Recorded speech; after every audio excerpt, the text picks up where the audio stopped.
আজকে সকালটা চা দিয়ে শুরু করেছিলাম। সো হ্যালো এভরিওয়ান, তোমরা সবাই কেমন আছো? আজকে শুরুটা চা দিয়ে করেছিলাম কারণ সকালটা ছিল খুব ঠান্ডা। তো চাটা করার পরে তারপরে আমি চলে গেছিলাম রান্নার দিকে। তো এদিকে আমি রান্না বসিয়ে দিয়েছি সকাল সকাল। আর দোকানে গিয়েছিলাম, যে কাজটা আমি করি দোকানে গিয়েছিলাম, গিয়ে দেখলাম যে আমার সিস্টেমটা এখনও খোলেনি। তো তার জন্য আমি দোকান থেকে চলে এসে ঝটপট রান্নাটা বসিয়ে দিয়েছিলাম। আর এখানে করছি সবজি ডাল, বাঁধাকপির ডাল করছি, আর আছে বিন কড়াই আলু ভাজা, তার সঙ্গে বিট দিয়েছি, আর ভাতটা আগে থেকে করে নিয়েছিলাম। তো এদিকে আমার সব কিছু রান্না হয়ে গিয়েছে, সব কিছু এবার নিয়ে ঘাটে চলে যাচ্ছি, ঘাটে ধুইতে যাব। আর এদিকে আমার শ্বশুরের জন্য আমি যে জল গরম বসিয়েছিলাম সেটা বসিয়ে দিয়েছি, কিন্তু উনুনটা লিভে যাওয়ার জন্য আবারও বসতে হয়েছে। তো এখানে আমি আবারও উনুনটা ঠেলে দিচ্ছিলাম। তো তারপরে আমি চলে গিয়েছিলাম ঘাটে, ঘাটে গিয়ে এই ন্যাতা কানে নিয়ে আসছিলাম ন্যাতা দেওয়ার জন্য।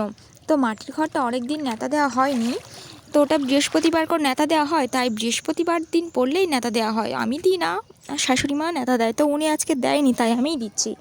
তো নেতা নিয়ে ঘরে চলে গেলাম, গিয়ে আমি নেতা দেওয়া শুরু করলাম। প্রথমেই আমি ছাঁচ থেকে শুরু করলাম, ছাঁচটা নেতা দেওয়া কমপ্লিট করে তারপর আমি দাবাতে যাব। তো এদিকে আমার ছাঁচটা প্রায় নেতা দেওয়া হয়ে এসেছে, ওদিকটা দেওয়া হয়ে গিয়েছে, তারপর এদিকটা দিচ্ছি, মানে পোটের ওপারে এপার করে দিতে হয়। নেতা দেওয়া হয়ে গেলে আরও অনেক কাজ আছে, ছেলের কাপড়গুলো আছে সেগুলো কাচতে হবে, ঘাটে বাসন রেখেছি সেগুলোও মাজতে হবে। তো তাড়াতাড়ি করে আমি এখানে নেতাটা দিয়ে নিচ্ছি। তো আমার নেতা দেওয়া কমপ্লিট হয়ে গিয়েছে, একদম পুরো কমপ্লিট করে নিয়েছি। তারপর এই দেখো, আমাদের বাড়িতে পৌষ সংক্রান্তির দিনে আমার শাশুড়ি মা কী সুন্দর করে আলপনা দিয়েছে, মা লক্ষ্মীর পায়ের ছাপ করেছে, তারপর একটা সুন্দর ডিজাইন করেছে। আর এই যে চাপ ছাপছে যেগুলো দেখা যাচ্ছে, এগুলো হচ্ছে আগের বছরের ডিজাইন, সেটা আমি করেছিলাম। তো তারপর আমি ঘাটে চলে গিয়েছিলাম, ঘাটে ছিল অনেক বাসন, যে বাসনগুলো আমি রান্না করেছিলাম সেগুলো আমি ঘাটে ভিজিয়ে রেখেছিলাম। তো সেগুলোই আমি মাজতে চলে এসেছি, এক এক করে সব ঘাটে বাসনগুলো মেজে নিচ্ছি।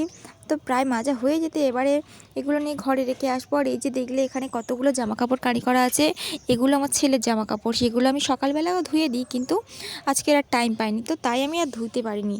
তো এদিকে আমার বাসনগুলো মাজা হয়ে গিয়েছে, তো আমি বাড়ি চলে যাচ্ছি। তো টাটা, আবার একটা নতুন ভিডিওতে দেখা হচ্ছে।